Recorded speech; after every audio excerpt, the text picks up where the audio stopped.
কি বললে তুমি তখন? আমি টুকে পাস করেছি? আমি টুকে টুকে লিখে জেলার মধ্যে পেত্তম হয়েছি?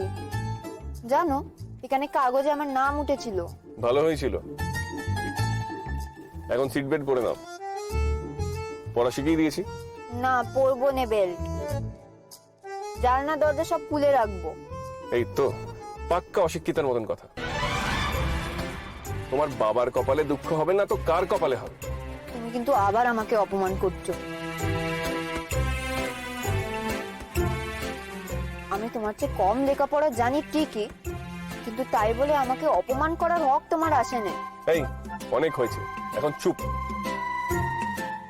একদম চুপ। এবার কাজের কথাটা শোনো। এই ভাবনা মন থেকে ঝেড়ে ফেলে দাও যে মেয়ে বলে তুমি তোমার বাবা মায়ের জন্য কোনো কিছু করতে পারবে না।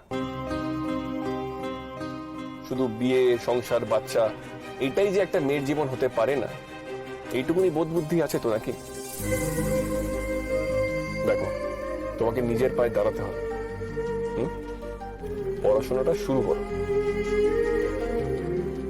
আমি তোমাকে আবার স্কুলে ভর্তির ব্যবস্থা করব।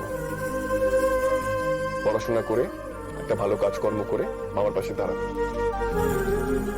এতে উনিও মনে জোর পাবেন, আর গ্রামেও কেউ কিচ্ছু বলার সাহস পাবে না। তুমি সত্যি বলছো? কোন কথাটা? তুমি আমায় সত্যি সত্যি ভর্তি করবে এই স্কুলে? গো, কেমন স্কুল হবে সেটা? এই আগে উচ্চারণটা ঠিক করো। স্কুল না, স্কুল।